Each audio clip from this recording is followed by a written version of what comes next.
এখনো না হয়েছে মনে হয়। দোকানপাট এখানে বসে প্রতিনিয়ত, এগুলি প্রতিনিয়ত যাতে আমরা এটা উচ্ছেদ করি, এটা আমাদেরকে বলে দেওয়া হয়েছে। এটা উচ্ছেদ না করলে যানজটের নিরসন হবে না, লেগে থাকবে। প্রশাসকের করা নির্দেশ এটা যাতে প্রতিদিন যাতে উচ্ছেদ করা হয়, এখানকার কোনো দোকানপাট বসে না থাকে, যানজট না করে, সেজন্য আমরা ব্যবস্থা করবো। আরেকটা বিষয় আমরা দেখেছি এখানে অনেকগুলো গাড়ি আপনারা গাড়ির মধ্যে তুলেছেন, কিন্তু একটা গাড়ি এদিকে চলে যেতে ওই যে আনসার দুজন দিলে এখানে প্রতিনিয়ত দেওয়া, এবার পৌরসভাকে বলবো এটা কোনো স্যারকে কোনো ব্যবস্থা নেওয়ার জন্য। এই মুহূর্তে উচ্ছেদ অভিযানের অংশ হিসেবে কি সেই গাড়িগুলো সরানো হবে? আমরা সরিয়ে দেবো, আমরা গাড়ি আবার আসতে বলছি মালদা। আচ্ছা, আদালত চত্বরের পাশে যে একটা সিএনজি পার্কিং করা হয়েছে, এই বিষয়ে কতদিন পৌরসভা অবগত হচ্ছে না? এটা কি কোনো না, এটা কথা বোঝা অবগত নেই। ওরা এসে কয়েকটা গাড়ি জড়ো আবার চলে যায়, এইরকম আমরা অনেকবার তাড়িয়ে দিচ্ছি। সেখান থেকে তো টাকা তোলা হচ্ছে, তুলসী তো আমরা জানি না।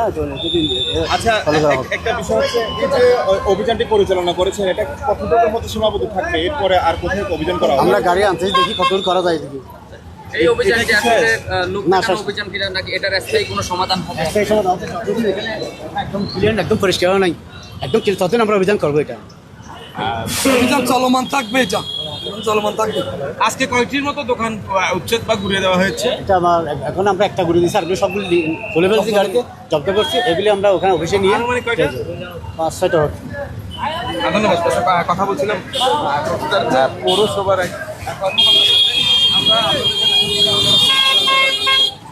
দর্শক দেখতেই পাচ্ছেন, আমরা কথা বলছিলাম পৌরসভার একজন কর্মীর সাথে। তিনি তার প্রতিনিধিত্বে কিন্তু এই যে উদ্ধার অভিযান সেটি পরিচালনা করা হচ্ছে, এবং তার পাশাপাশি দেখতে পাচ্ছেন এখানে বুলডোজার দিয়ে কিন্তু প্রায় যে কর্মচারীর সাথে আমরা কথা বলেছি তিনি বলছেন প্রায় 5 থেকে 6টির মতো যেখানে অবৈধ স্থাপনা, যেগুলো এই যে সদর হসপিটালের সামনে দোকানগুলো বসানো হতো, সেখানে কিন্তু বেশ কয়েকটি দোকান কিন্তু গুড়িয়ে দেওয়া হয়েছে। এবং ইতিমধ্যে দেখতেই পাচ্ছেন যে কটি ভ্যান দেখতে পাচ্ছি সেগুলো কিন্তু এখান থেকে উচ্ছেদ করে যে পৌরসভার যে অফিস আছে সেখানে নিয়ে যাওয়া হচ্ছে। আমরা পেনোয়া নিউজের সরাসরি লাইভে সংযুক্ত হয়ে আপনাদের সেটি দেখানোর চেষ্টা করছি।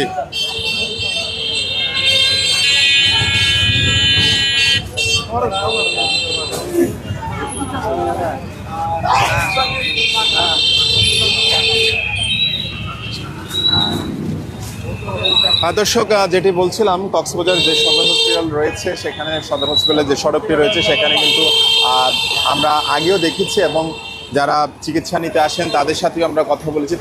তাদের যে দীর্ঘ ভোগান্তি, যেটি এই সড়কটিতে কিন্তু সবসময় দেখা যায় জ্যামজট লেগে থাকে। এবং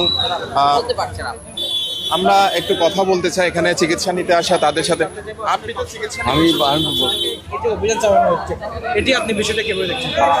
বিশেষ করে লোকটা এমার্জেন্সি যেগুলো লোক আছে, লোকের তো ভুক্তভোগী হয়ে যায়, গাড়ির জাম হারানো, এমার্জেন্সি লোকগুলো আসতে পারে না, এটাই তো সমস্যা হয়ে যায়। আর এখানে হাসপাতালগুলো যেগুলো সিএনজি আছে, এই সিএনজির একটা সিন্ডিকেট হচ্ছে, ভাঙতে হবে। এটা আমি অনেকবার বলছিলাম, ওরা কারা কি করতেছে না। এই সিএনজি যেগুলো সিন্ডিকেট আছে, দুনো ভাষা সিএনজি থাকে, একটা এমার্জেন্সি রুগী, ডেলিভারি রুগী, রুগী যাইতে পারবেন না। এই রুগীটা আপনাকে সিদ্ধান্ত করতে হবে।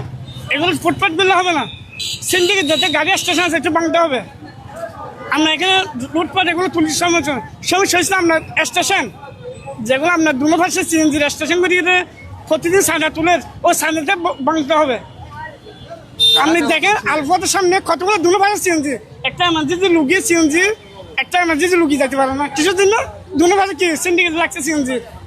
কয় টাকা করে চাঁদা নেই জানেন? এতে সেও জানি না। এখানে প্রতিদিন সিএনজি দুনো ভাষায়, এখানে অনেক লোক আছে, এখানে স্থানীয় লোকের কল আছে।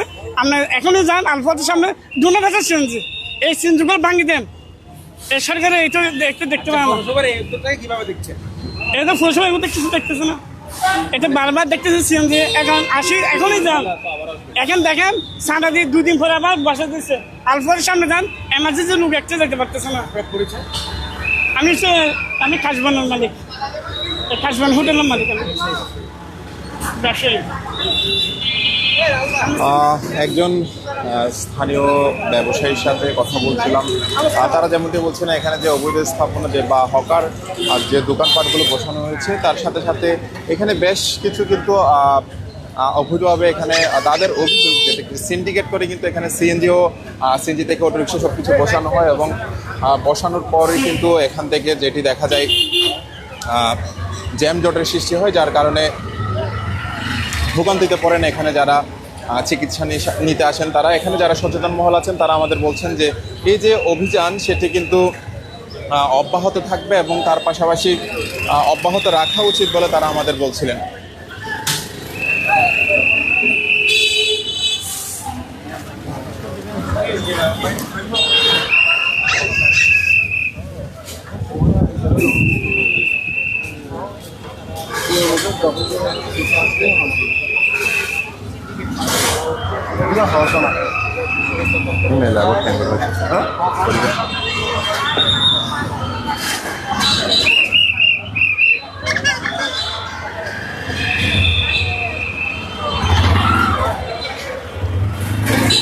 দর্শক, যুক্ত ছিলাম কক্সবাজার সদর হসপিটালের সামনে থেকে এবং N1 নিউজের লাইভে সংযুক্ত হয়ে আপনাদের দেখানোর চেষ্টা করছিলাম এই যে কক্সবাজার সদর হসপিটাল রয়েছে, সেই সদর হসপিটালের সড়কটিতে কিন্তু এখানে বেশ কিছু দোকানপাট এবং তার পাশাপাশি সিএনজি থেকে শুরু করে অনেক কিছু কিন্তু অবৈধভাবে এখানে বসানো হতো। যদিও বা পৌরসভার যেটি আজকের অভিযান, সেই অভিযানে কিন্তু আপাতত আমরা যে দৃশ্যটি দেখতে পেয়েছি সব কিছু সরিয়ে দেওয়া হয়েছে এবং তার পাশাপাশি এখানে পৌরসভার যার নেতৃত্বে এই অভিযান পরিচালনা করেছেন এবং তিনি বলেছেন আমাদের যে এই যে অভিযান, অবৈধ যে দোকানপাট বসানো হয়েছে যে অভিযান, সেটা কিন্তু অব্যাহত থাকবে বলে তিনি আমাদের নিশ্চিত করেছেন।